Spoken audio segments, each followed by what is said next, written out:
ఇది ఫస్ట్ క్వశ్చన్లన్నీ కూడా original exam related questions sir. Questions మీకు దొరుకుతాయి. ఇవే క్వశ్చన్స్ని మీరు గూగుల్లో టైప్ చేస్తే మీకు ట్రెడిషనల్ మెథడ్స్ కూడా దొరుకుతాయి.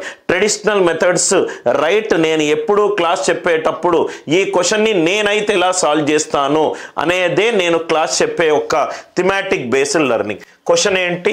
X square plus 2x minus 7 is equivalent to 0. ఒక క్వాడ్రాటిక్ ఈక్వేషన్ ఇచ్చాడు. X square plus 2x minus 7 is equivalent to 0. మనకేం కనుక్కోవాలన్నాడు? X plus 4 whole cube plus 1/x plus 4 whole cube, x plus 4 whole cube plus 1/x plus 4 whole cube. ఇది కనుక్కోవాలి. డైరెక్ట్గా నేను అనిల్ నాయర్స్ వే డైరెక్ట్గా discuss చేస్తాను సార్. ట్రెడిషనల్ మెథడ్ మీ అందరికీ తెలుసుంటుంది. నేనైతే ఈ క్వశ్చన్ని ఎలా సాల్వ్ చేస్తాను? Anil Nair's way. How will I solve this question? x square plus 2x minus 7 is equivalent to 0.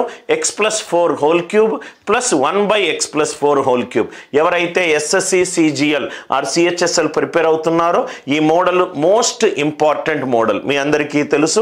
And ఇటువంటి మోడల్స్ కూడా ఈ మధ్య టీఎస్పిఎస్సి ఏపీపీఎస్సి పేపర్స్లో కూడా వస్తున్నాయి. కాబట్టి చూద్దాం. x plus 4 whole cube plus 1/x plus 4 whole cube. నేను ఈ క్వశ్చన్ ఎలా సాల్వ్ చేస్తాను?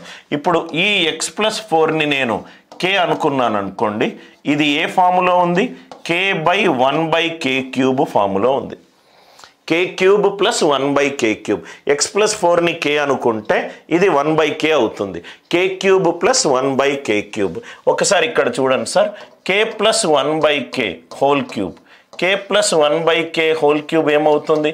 a plus b whole cube. a plus b whole cube ఏమవుతుంది? a³ plus b³ plus 3ab plus 3ab into a plus b. a అనేది k and b అనేది 1/k. x plus 4 అనేది k పెట్టుకుంటే 1/x plus 4 అనేది 1/k³ అవుతుంది. k³ plus 1/k³. kని a అనుకుంటున్నా, 1/kని b అనుకుంటున్నా. a ప్లస్ b హోల్ క్యూబ్ని a³ plus b³ plus 3ab into a plus b. మరి ఇక్కడ అబ్జర్వ్ చేస్తే ఇది చాలా మందికి తెలుసున్నది సార్.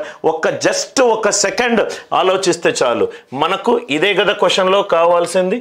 అంటే ఒక నెంబర్ ఏమో ఆన్సర్ ఎలా ఉండాలి? k plus 1/k whole cube minus 3 into k plus 1/k. Answer ఏ ఫార్ములో ఉండాలి? ఏదైతే నంబర్ని క్యూబ్ చేస్తున్నానో దాన్ని 3 టైమ్స్ ద నంబర్ సబ్ట్రాక్ట్ చేస్తే నాకు ఒరిజినల్ నంబర్ రావాలి. అంటే ఆన్సర్ అనేది ఒక నంబర్కి క్యూబ్ చేసిన తర్వాత, అంటే దీన్ని నేను p అనుకుంటే ఆన్సర్ అనేది p³ మైనస్ 3 ఇంటూ p కావాలి. p ఏంటి సార్? k plus 1/k. ఇక్కడ ఆన్సర్ ఏం కావాలి? ఒక నంబర్ని క్యూబ్ చేసిన తర్వాత 3 టైమ్స్ ద నంబర్ చేస్తే నాకు ఆన్సర్ రావాలి. ఈ ఫామ్ అందరికీ అర్థమైంది కదా సార్? పనికి మాలిన ఎక్స్లు ప్లస్ 7 చేసుకోవడము, మైనస్ 2x పెట్టుకోవడము, ఎక్స్తో డివైడ్ చేయడము అన్నీ ఏం అవసరం లేదు. ఇది గనక k అవుతే ఇది 1/k. k³ ప్లస్ 1/k³ అంటే k plus 1/k whole cube minus 3 into k plus 1/k. Answer ఏ ఫామ్లో ఉండాలి? ఒక నంబర్ని క్యూబ్ చేసిన తర్వాత ఆ నంబర్ని 3 తోటి మల్టిప్లై చేసి సబ్ట్రాక్ట్ చేస్తే నాకు ఆన్సర్ రావాలి. ఇక్కడేమో ఇది క్యూబు, ఇదేమో డిగ్రీ 1, ఇది స్మాలర్ వాల్యూ. p³ అనేది 200కి దగ్గర. p³ అనేది ఏ నంబర్ 200 ఏ రెండు క్యూబ్స్ మధ్యలో ఉంది? 5³ అనేది 125, 6³ అనేది 216. 6 పెట్టుకుంటే ఏమవుతుందో చూద్దాం. 6³ మైనస్ 3 ఇంటూ 6. ఇదేమో 3 తోటి డివైడ్ అవుతుంది, ఇది 3తో డివైడ్ అవుతుంది. 200 3 తోటి డివైడ్ కావట్లేదు. 200 3 తోటి డివైడ్ కావట్లేదు. Are you all with me? Next one 6³ ఇక్కడ మీరు చూస్తే కనుక 6³ ఇది కూడా చేయాల్సిన అవసరం లేదు. 6³ ఏమో 6 power any natural number, unit digit 6. 6 3s are 8. ఇక్కడ ఎంత వచ్చింది? యూనిట్ డిజిట్ -2 వచ్చింది. ఎప్పుడైతే యూనిట్ డిజిట్లో -2 వచ్చిందో 10 యాడ్ చేస్తే నాకు పాజిటివ్ రిమైండర్ వస్తుంది. 10 - 2 ఎంత? 8. ఆన్సర్ 8 తోటి ఎండ్ అవ్వాలి. ఆన్సర్ 8 తోటి ఎండ్ అవ్వాలి. ఇది 3 తోటి డివైడ్ అవుతుంది, 3 తో డివైడ్ అవుతుంది, ఆన్సర్ 3 తోటి డివైడ్ అవ్వాలి. ఆన్సర్ ఎంత? 198. ఒక 2 నిమిషాలు పట్టే క్వశ్చన్ని 5-10 సెకండ్లలో తీయొచ్చు మీ దగ్గర లాజిక్ ఉంటే. ఇక్కడ మీరు చూస్తే గనక 6 క్యూబ్ ఏమో 216, 6 3s ఏమో 18. 216 నుంచి 16 తీసేస్తేనేమో 200 వస్తుంది. దాని నుంచి ఇంకో 2 తీసేస్తేనేమో 198 వస్తుంది. ఈ క్వశ్చన్ ఆన్సర్ ఎంత? 198. ఈ క్వశ్చన్ ఆన్సర్ ఎంత? 198. క్వశ్చన్ చూడంగానే ఏమీ ఎక్స్లు కనుక్కోవాల్సిన అవసరం లేదు. ఎప్పుడు కూడా గుర్తుపెట్టుకోండి సార్, రైట్. ఇది కనుక x+4 కనుక కేలో ఉండి ఇట్లాంటి ఫామ్స్లో కనుక ఉంటే k+1/క్యూబ్ ఉంటే ఆన్సర్ క్యూబ్ చేసిన నంబర్కి 3 తోటి లబ్ధం చేసి తీసేస్తే చాలు. ఆన్సర్ p³ - 3p ఫామ్లో ఉండాలి. చాలా ఇంపార్టెంట్ పాయింట్. మీరు క్లాస్ వింటున్నప్పుడు దయచేసి ఒక నోట్స్ పెన్ను తీసుకొని ఏదైతే అనిల్ సార్ చెప్తున్న ఆ పాయింట్ వల్ల నాకు ఆన్సర్ ఫాస్ట్గా వస్తుందో ఆ పాయింట్ని నోట్స్లో రాసుకోండి. ఆ పాయింట్ని నోట్స్లో రాసుకోండి. ఎప్పుడు మీకు ఇటువంటి ప్యాటర్న్ బేస్డ్ క్వశ్చన్స్ చాలా ఎక్కువగా అడుగుతాడు.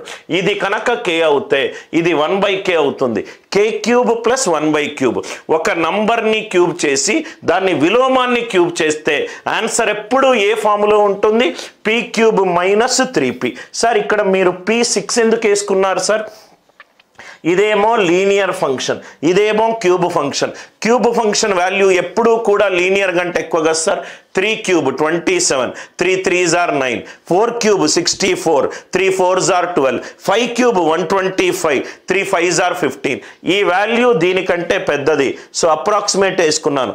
p³ అనేది 200, 5³ is 125, 6³ is 216.